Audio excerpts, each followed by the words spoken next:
When I was young, I remember watching a horror movie. The movie was by far the scariest movie I had ever seen. It was a movie about a man wearing a face and holding a chainsaw. I remember being unable to sleep for weeks after. Later I came to realize the name of the movie. It was Texas Chainsaw Massacre.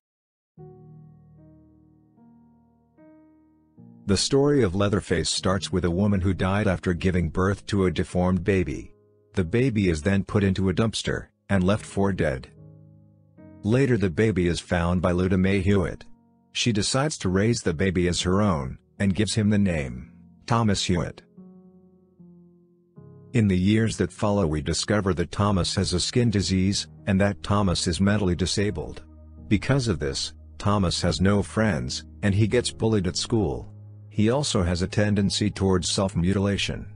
Probably as a result of everybody calling him ugly, and bullying him, including his own family members. As a way to hide his ugliness, we see that as a child, Thomas often wears bandages to cover his face.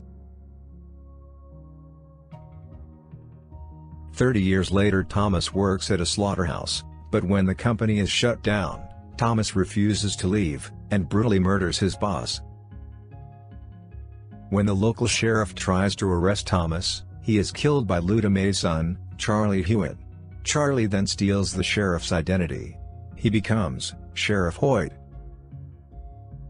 Meanwhile, two brothers, Eric and Dean, are driving across the country with their girlfriends, Chrissy and Bailey.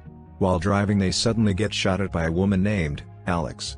This leads to a big crash, with both parties getting injured. During the crash, Chrissy is thrown out of the car, and out of sight. When Sheriff Hoyt arrives, he kills Alex, and takes Eric, Dean and Bailey to the Hewitt house. At the house, Hoyt tortures Dean, he gropes Bailey, and Eric is taken downstairs, where Thomas kills him, and takes his face. From this point forward, we will call Thomas, Leatherface. The reason Leatherface took the face of Eric, is because he wants to be beautiful. His whole life, Leatherface was bullied for being ugly. With the face of Eric, he hopes to be beautiful. Later, Chrissy arrives at the Hewitt house with the boyfriend of Alex. His name is Holden. Holden takes Hoyt hostage, but is beaten, and killed shortly after by Leatherface. Leatherface then kills Bailey, and tries to take Chrissy to the basement, but she stabs him, and escapes through the window. Leatherface then takes his chainsaw, and starts chasing Chrissy. Meanwhile Dean wakes up, he beats up Hoyt, and escapes as well.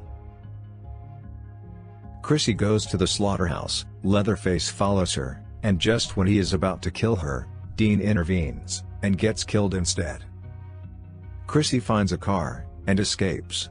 While she believes she is safe, Leatherface appears to already be in the car, and he kills her from the back. At some point a family named, the Crawfords, moved to the same town where the Hewitts reside. They soon get killed, but Jessica, their teenage daughter, escapes. Later she is found by a group of 5 friends. She is found by Aaron, her boyfriend Kemper, and their friends Morgan, Andy, and Pepper. However, because of the trauma she had just been through, Jessica commits suicide while in the van. This leads to the group contacting the local sheriff. He tells them to wait on him. Tired of waiting on the sheriff, Aaron and Kemper go to his house. They find the Hewitt house, and this is where Leatherface kills Kemper, and takes his face. When Aaron realizes Kemper is missing, she and Andy return to the Hewitt house, only for Leatherface to appear again, cut Andy's leg off, and take him to the basement, where he is put on a meat hook. Aaron escapes back to the van, but before she and the others can leave, Sheriff Hoyt shows up. Hoyt arrests Morgan, takes the keys of the van, and brings Morgan to the Hewitt house, where he is locked in the basement. Aaron and Pepper are attacked by Leatherface, who kills Pepper, while Aaron escapes to another house, where she is drugged, and taken to the Hewitt house. In the basement she first finds Andy, but kills him out of mercy. She then finds Morgan, and manages to escape with the help of Jedediah Hewitt. Leatherface discovers their escape, he follows them to a house, where he kills Morgan by cutting him in half.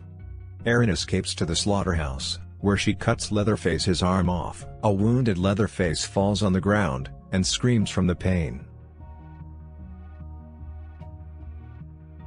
Erin then returns to the Hewitt house, where she takes a baby that was stolen by the Hewitt family. She steals a car, she kills Sheriff Hoyt, and she drives off and escapes. A one-armed Leatherface shows up on the road, but is unable to catch her. What happened after is unknown. However, when we discuss Leatherface, do we say he is evil? Is he to blame for his actions? Or do we put the blame on his family? Leatherface's deeds are definitely evil, and therefore he is evil. However, I put the blame of his actions on his family. Leatherface is a mentally retarded man, who was raised by crazy people. He is the result of what can happen to any child, when it is raised in a psychopathic family. It can especially happen to a child that is mentally disabled, as is the case with Leatherface. Leatherface is not capable of distinguishing right from wrong, he just does what he is told. The real culprit, the person who is truly evil, is his older brother, Sheriff Hoyt. He is the one giving Leatherface his orders. Leatherface is just living his life, the only way he knows how. He lives his life the way his family live their lives. If Leatherface was raised in a normal family, he would have never been a killer, but because he did not, we will never know for sure.